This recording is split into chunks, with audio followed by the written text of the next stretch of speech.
Well, I've got my hoodie on tonight because it's kind of cold. I'm not trying to channel some kind of monastic vibe here, but I will begin by talking about the gospel citation. Christ says, "How often should we forgive someone who offends us?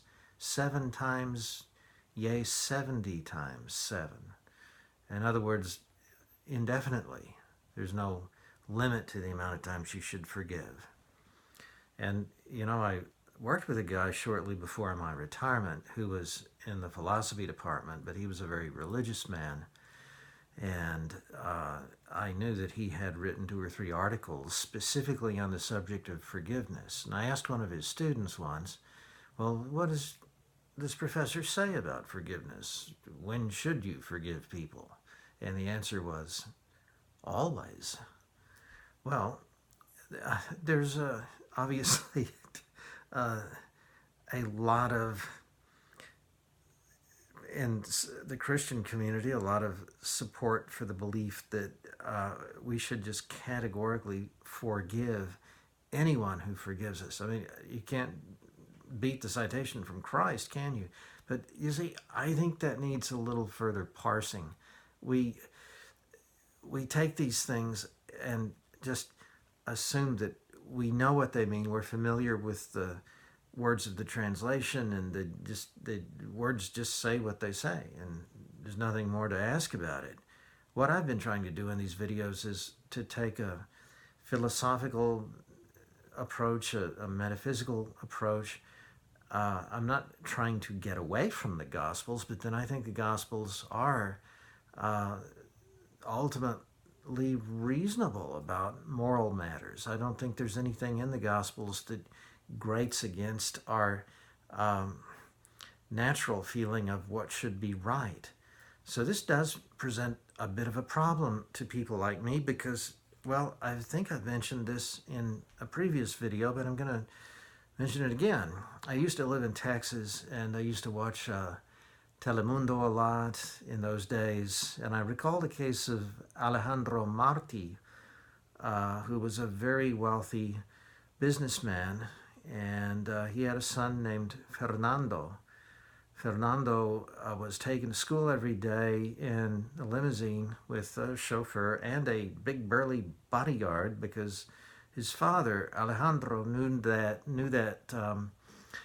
this was common practice in Mexico, and it still is more than ever. If you're known to be wealthy and if you have any kids, you'd better be very careful that they don't go to a certain place at a certain time by a certain route repeatedly. You need to vary your motions because there are always people watching and waiting for a chance to kidnap. Well, Alejandro thought that Fernando was okay because of the bodyguard and everything, but the police, what appeared to be police, stopped the car and took the boy after killing the driver and thinking that they killed the bodyguard. And the father never saw his son again. There's so many other cases that are even more anguishing where say you have an 8-year-old girl. I mean, I'm putting this to you as a hypothetical, but remember, this is a very real situation in certain parts of the world, like Mexico today. Your girl is kidnapped. You get a little pinky finger in an envelope in the mail and a ransom note. And then the kidnappers feel that you're not producing the money fast enough, so then you get a ring finger in the mail. And finally you're able to get your little girl back, except you're always going to know every time you look at her, whether she's 15 or 21 or 35, as long as you live and look at your little girl, you're going to remember those days when those cutthroats absolutely terrorized her and brutalized her. They cut off 2 of her fingers to get that money, and she, is carrying those scars in her soul, and she's going to carry them with her to the grave. And what do you do? What do you do about that now? What do you do? Forgive? We haven't used up our 70 times 7 times of forgiveness, we're supposed to forgive everyone. I remember too, this is also, I think, just another kind of way of coming at this question from the same direction. We're such, as a culture, we want so much, especially our intelligentsia, we want to buy into this notion of forgiveness. Several years ago, there was a segment on 2020. Is that ABC? I don't even know if that's still on, but I remember that the reporter was talking to a writer who had produced a best-selling book that advocated forgiveness of all things. Why? I don't think the author was particularly religious in any respect, but it's good for the heart and the lungs and your health. You can go to sleep. You can breathe again. It's like having a 100-pound weight lifted from off your chest. It's actually physically better to forgive because, your blood pressure goes down. You put years back on your life. And I'll never forget that little segment and my response to it. That's called self-interest. In other words, it's good to forgive because you personally, and in this presentation, physically prosper. You profit from forgiving. Forget about the person, how bad the guy was that did the deed. Forget about the victim who's suffering. You're going to make out best if you just throw that load off and it's like a drug. It's like, smoking a joint. You're going to take your forgiveness pills and you'll feel better. What are we going to say to the hypothetical 8-year-old girl who, what are we going to say when she's 21? What are we ever going to say to her if we're taking our forgiveness pill and we're just, honey, I know that you went through hell with those 3 kidnappers and they cut off your fingers, but you have to forgive them. I've forgiven them. That's the only way we can get on with their lives. Gee, thanks, Daddy. Go have a good night's sleep. Obviously, this doesn't bother you very much. You see, I was saying in my previous video to this, I was talking about how a helpless innocent sometimes requires us to weigh in on a situation even when it becomes violent. There are times when we have to use force when we're defending someone who can't defend himself. And if we don't, if we're just sitting there on the sideline, then that person sees us and imbibes a lesson from that about people and about life, which may be worse in some ways than the lesson that he's learning from the guy that's bullying him. And the same thing here.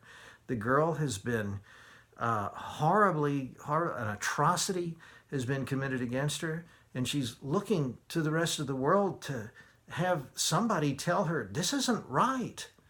I understand how outraged you are. We're outraged too. This cannot pass. We're going to do something about it. And people are saying, that's really, oh, I'm so sorry you had to go through that. But let's get on with our lives. Breathe deeply. And that's horrible. That's horrible.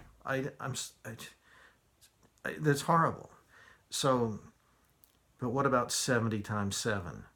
How do I, as a Christian, reconcile what I've just said with what Christ says, or with what my philosopher friend said? We are supposed to abstain, first of all, from vengeance. We know that. You don't want to, your response should not be to go pump weights and spend 5 years becoming martial arts black belt and learn how to be proficient with every firearm known to man, and then you go hunt these guys down, and boy, you're going to pour gas over every one of them and throw a match on him and make him suffer. Well, no, don't do that. One of the things you do not do is exact that sort of vengeance. Anyway, if the person did catch on fire, how long would he be alive. What, 60 seconds? Is that enough to indemnify your girl for the atrocity done to her? 60 seconds of terrible pain and then the guy's gone? It's not really, when you think about it, much of a penalty. The real vengeance has to be God's, because the real vengeance has to exact from the perpetrator an acknowledgement of what he did. He has to face up to it, and we can't make somebody do that. Vengeance, that's why it's God's. Only God can reach this person's soul and make him quake and make him stare in the face the horror that he committed and maybe the horror that he has become. We can't do that. So, no vengeance. Well, but what about at least just at least getting the raw burning spot out of your heart? How do you do that? I believe that forgiveness, like vengeance, has to work through God.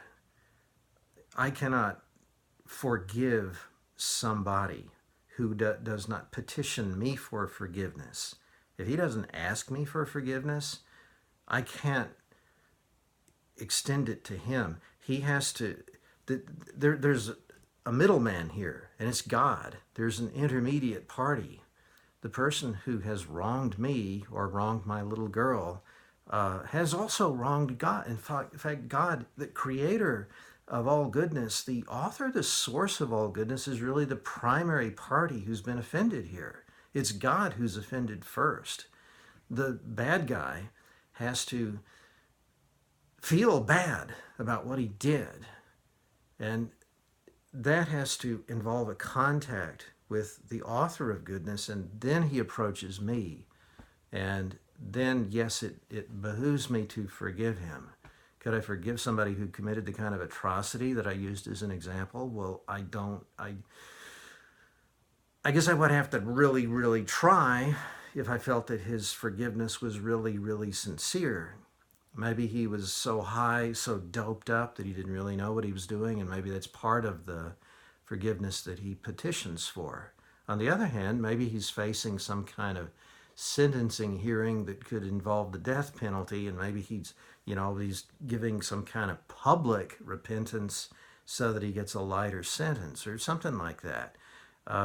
Even in cases of lighter offense, sometimes people will almost smirk. You can tell they're kind of laughing up their sleeve at you, but I'm sorry about that. I didn't mean that, right? And I think you have certainly a right and even an obligation to judge the sincerity of the request for forgiveness. You're not really doing that person any good to say, yeah, you're forgiven. If you're convinced in your heart that it's fake, then how are you helping him by accepting his apology? What he's learning is that he can here's another way to screw people. He's just going to keep right on doing what he's doing. He hasn't made an approach to you through God. So I guess there's no easy answer to this, but to always forgive and to forgive 70 times 7, we're talking here about people who are people like us who make honest errors, as we do, and some of us have certain errors and we're repeat offenders. We just keep doing that thing over and over, even though we hate it, and we keep doing it. And thank God if there are people around us who can see that and will help us work through it and forgive us for it. But I think we need not, should not, I think we dare not forgive people who do not sincerely ask for forgiveness coming through the author of goodness, who are manipulating us or who are laughing at us. All we do at that point is we kind of reward them for their evil, and we tell the people that they've wronged that we don't care, that the world doesn't care. That's a terrible message.